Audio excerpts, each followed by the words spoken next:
Hello students, welcome to a lesson through the virtual training center of the Brihan Mumbai Mahanagar Palika. My name is Shraddha teacher, and in this lockdown period, since we are not able to go to school children, we will be doing many lessons here online through the virtual class. So come on, let's proceed to our lesson for today. So children, today we will be doing a lesson in standard 10th. Subject is English. But children, this will not be a lesson from your textbook. Now we have 4 units in your textbook and we have been doing lessons up to unit 3 now. Now in this particular video children, we will be doing a lesson which is based, you can say, on the grammar part, or you can say it is a lesson based on figures of speech. And this will be part 1 of your lesson on figures of speech. Now we have been doing figures of speech also as far as the lessons are concerned. When we do a poem, when there is a particular figure of speech in that particular poem, we have been trying to understand the meaning and the definition of that particular figure of speech, and then we have seen some examples also there. But in these videos children, in the video that I will put up now and in the video which will follow, that is part 2, you will be able to see all the figures of speech at one glance. Okay, so in the first part of the video, we will be doing around 3 or 4 figures of speech which are commonly used in your English textbook. So if you see, you will see that there are many different kinds of figures of speech, but we are going to touch upon and we are going to discuss the ones which appear commonly in lessons or poems in your standard 10th English textbook. So come on, let's learn some things about some figures of speech. Figures of speeches. So figure of speech is what? It is just something which is added to the lines by the poets. Okay, so when the poets, when they write poems, they include some kind of a factor in the poems which will make the poems more interesting. So these factors are called as the figures of speech. So there are various figures of speech that we talk about. So let us look at some common ones which we find in our textbooks. So we have simile, okay, then we have personification, we have irony, and I'm sure as I'm calling out the names or as I'm saying the names, you will be able to recall something or the other about all of these words, because we have been learning them in most of the poems that we have been doing since standard 8th. Okay, then you have irony, you have onomatopoeia, you have metaphor, you have hyperbole, pun, and alliteration. So these are the more commonly used figures of speech, okay, we find in our textbooks. There are many others also children. If you learn English on a higher level, that is when you go to the college and when you learn English as your special subject, you will see that there are many more figures of speech also that you will be able to learn. So today we will try to look at some of these figures of speech. Alright, but before we move on and try to understand what each of these figures of speech mean, let us understand the general meaning of figures of speech. I just told you what are figures of speech. Figures of speech is a kind of a technique which is used by poets in order to give special meaning or in order to make their poetry more attractive. So let's read the meaning of figure of speech from this page. So a figure of speech is a use of a word that diverges from its normal meaning. Diverges from its normal meaning means when you say clouds in ordinary language, it means the clouds that you can see in the sky. Okay, but in poems sometimes you must have found words like clouds of gloom. So can you actually see clouds of gloom? Gloom means what? Sadness. So sadness is something which you experience, isn't it? You do not see sadness. So when the poet says, I saw clouds of gloom, see, the meaning of the word cloud is diverging from its normal meaning, isn't it? So that is the meaning of figure of speech. So figure of speech can be use of a word, or it could also be the use of a phrase with a specialized meaning, and not based on the literal meaning of the words. So the meaning of cloud, like I told you in this example, if you try to search for the meaning of cloud in the dictionary, the meaning is different. But if you look at the example meaning of the word cloud in some poem, the meaning may be different. Okay, so it is not based on the literal meaning. Literal meaning means the meaning that you find in the dictionary. So there are many such figures of speech, like you say metaphor, okay, then you have simile, you have personification, just like we saw on the previous page. Now children, let us understand some more points about figure of speech. So why do poets use figure of speech often? They use it in order to provide emphasis. Emphasis means in order to highlight a certain line, in order to give more importance to a certain line. They also use it for freshness of expression. Now, poetry is something which is supposed to be artistic, isn't it? When you read a poem, you should feel good, your mind should become fresh, you should start feeling happy. So, in order to lend freshness of expression to the poem, the poets use various figures of speech, and also to give clarity to the idea that the poet wants to express. So, figures of speech means all these different points. Okay, children, so now we know what the meaning of these figures of speech are. We have seen the names of some of the figures of speech. So come on now, let us go and look at the figures of speech one by one. So we will try and cover at least 4 in detail today, and then I will put up another video to cover some more. Alright, so come on, let's go to the first figure of speech that we have for today. It is simile. S-I-M-I-L-E, simile. It is the sound is almost like the word similar, isn't it? We say simile, we say similar. So, simile has got something to do with comparison. When you say these two girls look similar, so what are you doing? You're comparing their looks, isn't it? In the same way, simile also has got something to do with comparison. Alright, and simile is, remember, not the only figure of speech based on comparison. There are many other figures of speech also based on comparison, but the most commonly used ones and the most simple ones are the similes. So this is what it is, a figure of speech based on the concept of comparison. So let's see what is the simile.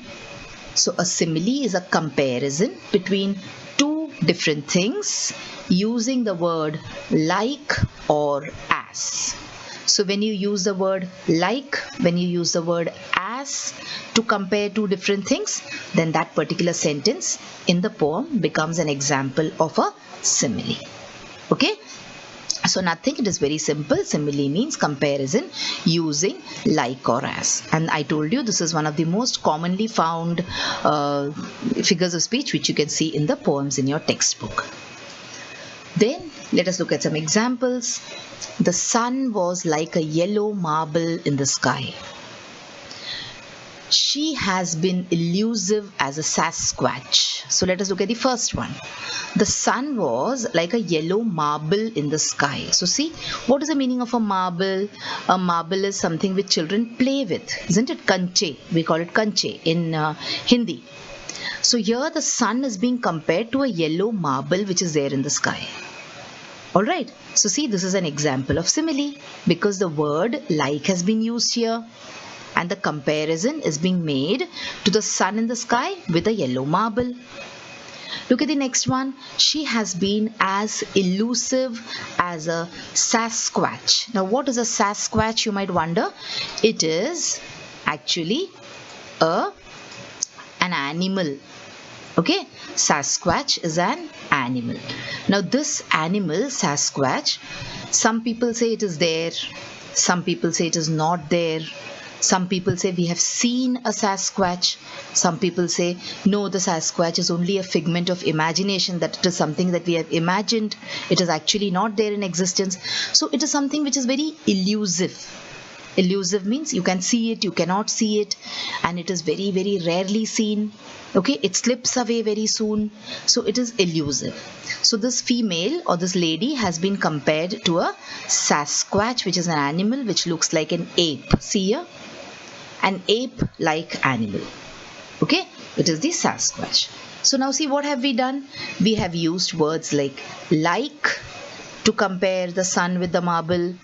We have used words as to compare her with an animal which is elusive. So that is why simile means what? It is just comparison between two things using the words like or as. Okay? Moving on, let us look at some more examples of simile, and we are going to look at them in two different columns. We are going to look at examples with like first and then examples with as second, later. So it will be easier for you to understand. So come on, let us look at some examples using as first. So we have solid as a rock, quick as a wind, big as a bus, tall as a giraffe, wise as an owl, cold as winter, hot as desert, shiny as gold. So what are we doing?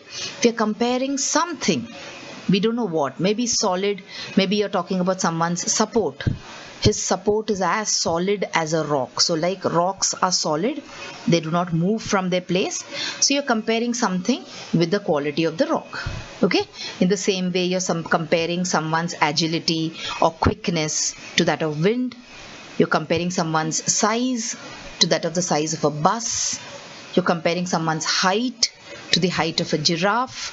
So you can see all the sentences are using, all the phrases are using the word as. Alright, so all these are examples of simile. Moving on, let us look at some examples with the word like. So here they are: cry like a baby, grow like a weed, smell like a flower, run like a cheetah, swim like a dolphin, shout like a horn, climb like a monkey, swim like a fish. So here you can see we are comparing two things using the word as and using the word like. And when such kind of lines come up in your poem, you can say that they are examples of the figure of speech simile. Alright, so these were all examples of simile. Now we come to the next figure of speech, metaphor. Now remember children, when I told you about simile, I told you that simile is not the only figure of speech based on comparison. There are many other figures of speech also which are based on comparison, and the second one which we are going to look at now is metaphor. So it is a figure of speech in which things are compared. So now you will say that in simile also things are compared and metaphor also things are compared. So how do we know which is the simile and which is the metaphor? In metaphor we say that one thing is another. We compare two things by saying that A is B. Okay, one thing A is the other thing B. Confused? Don't worry, when you look at the examples you will come to know.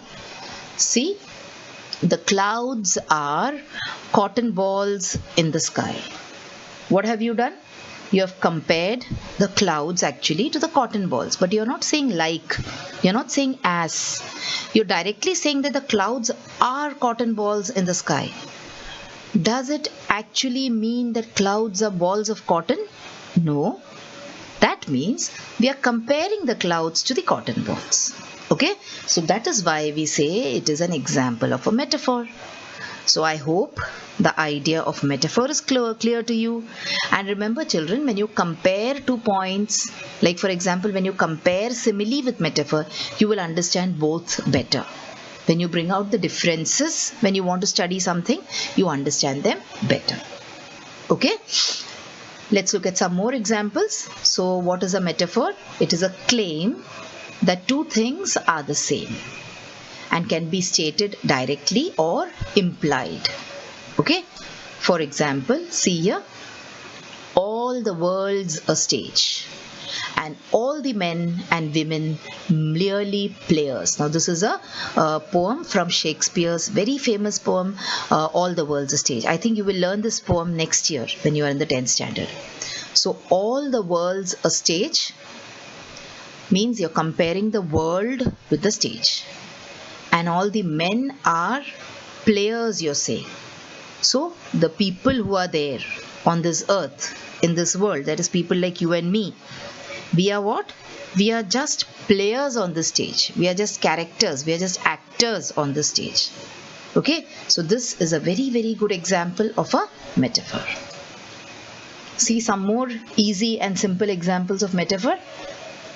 That noise is music to his ears. So noise is being compared to music. He swam in a sea of diamonds. So what did he do? He swam in a sea of diamonds. Okay, so can there be a sea of diamonds? No, there can be a sea of water. But it could mean that the water was sparkling so much that it looked like diamonds. Okay? She has a heart of gold. So can someone have a heart of gold? Now what is gold? The gold is supposed to be a very pure metal. It is supposed to be a very expensive metal. It is supposed to be a very, very, you can say something which we take very good care of, something which is very precious to us.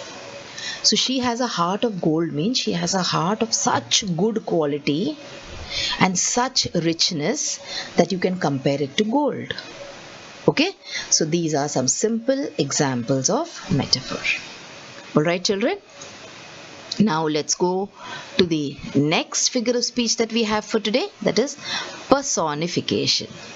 This is, I think, one of the figures of speech which I like most because I find it very interesting the way people are personified or the way things are personified. Okay, not people, the way things are personified. So this is the third figure of speech that we are learning for today. The first one was simile, the second one was a metaphor, and now let's look at the third one, that is personification. So what is personification? Giving human qualities to animals or objects is called personification. Okay, for example, the stars winked at me. So when you give some human qualities, now human beings, children, have qualities which are very, very unique, which are different from the qualities of animals or which are different from the qualities of inanimate things also. For example, when we talk about living things means human beings and animals. Human beings can smile, they can laugh. Can animals do the same? No.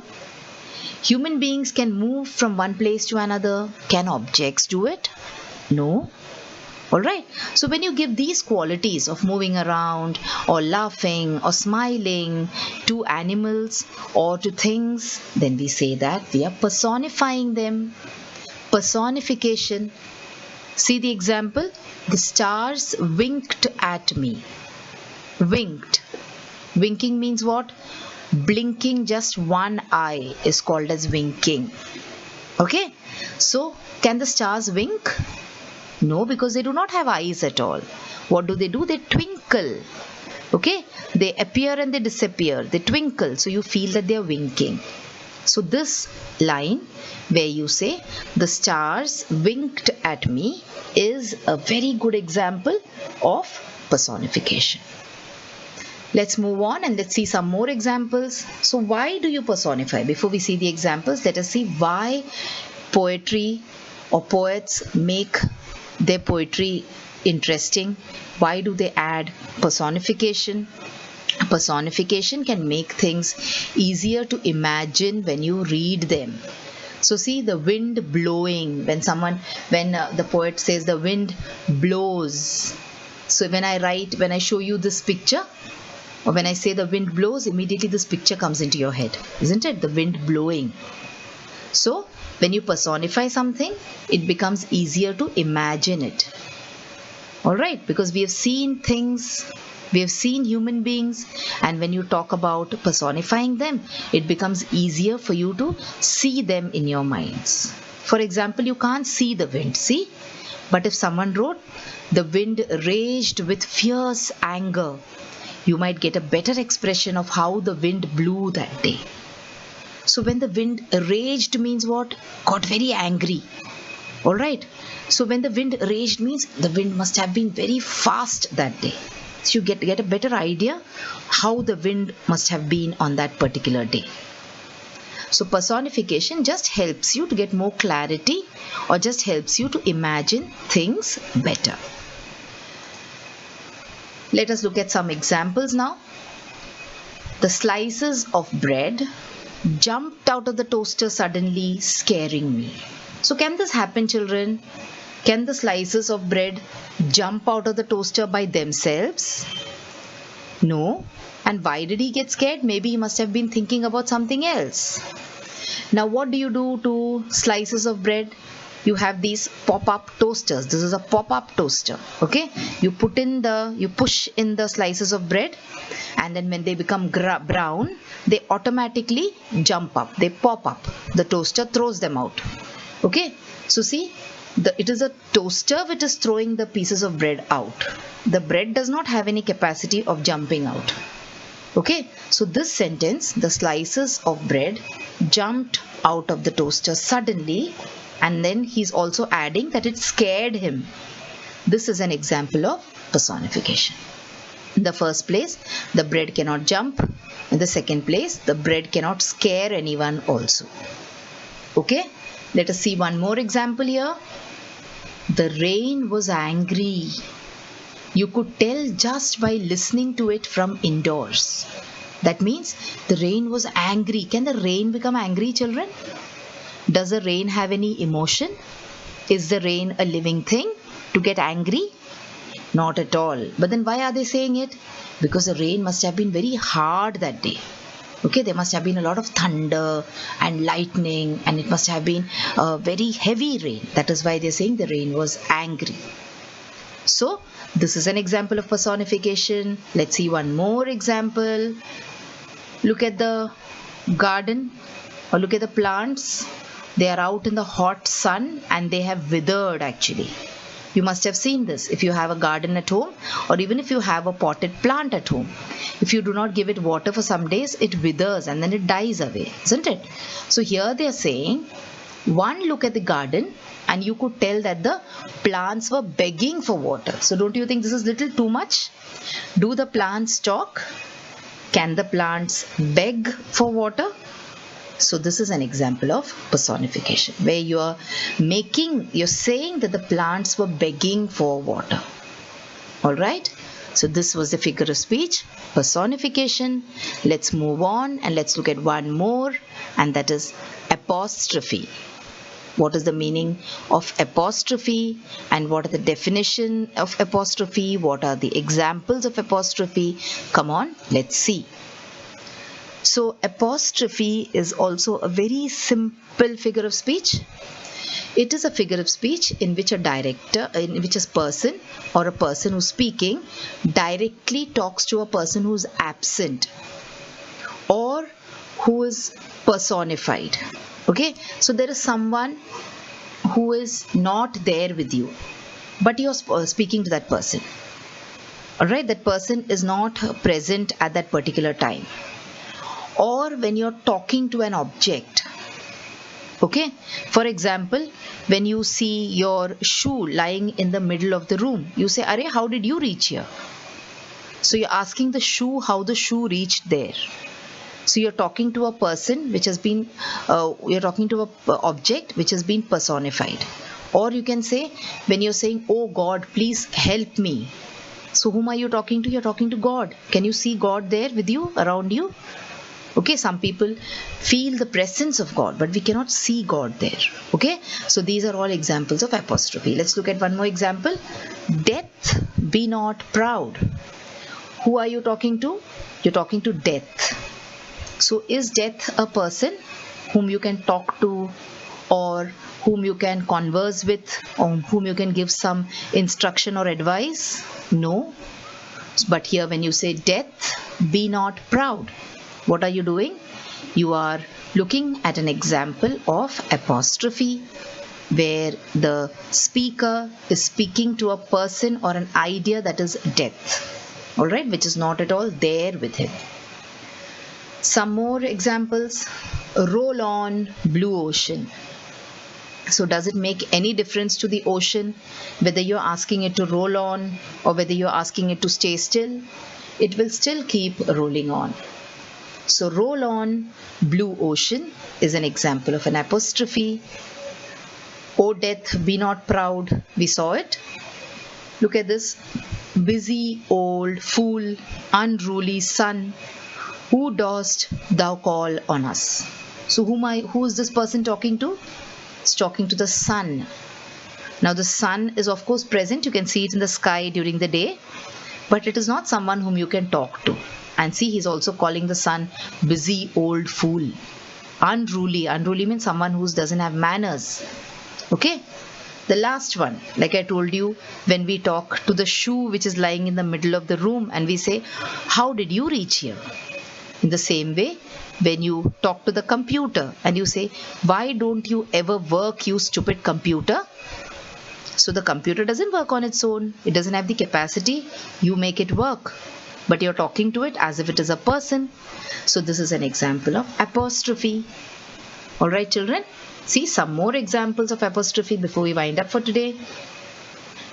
So, bright star, how I wish I were as steadfast as thou art.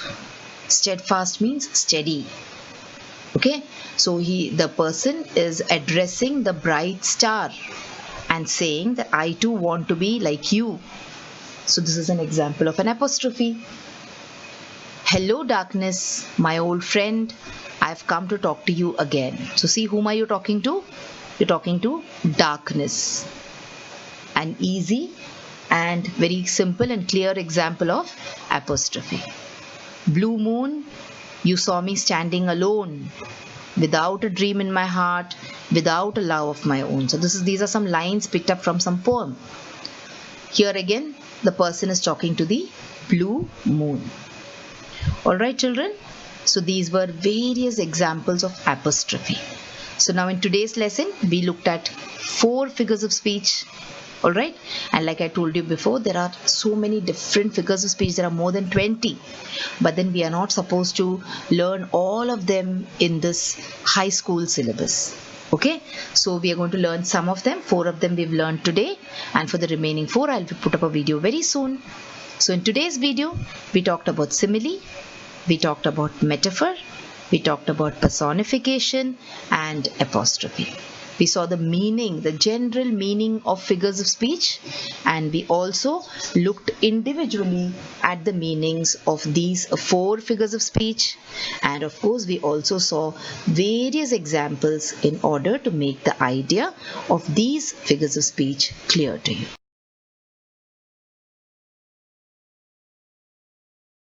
So children, wasn't that a wonderful video? And did you enjoy watching it? So if you want to watch more such videos in future, then please like this video and also subscribe to our channel, the MCGM Portal for Education, and also hit the bell button so that you get notified whenever I upload a new video here. Thank you so much for now. Let's meet again soon.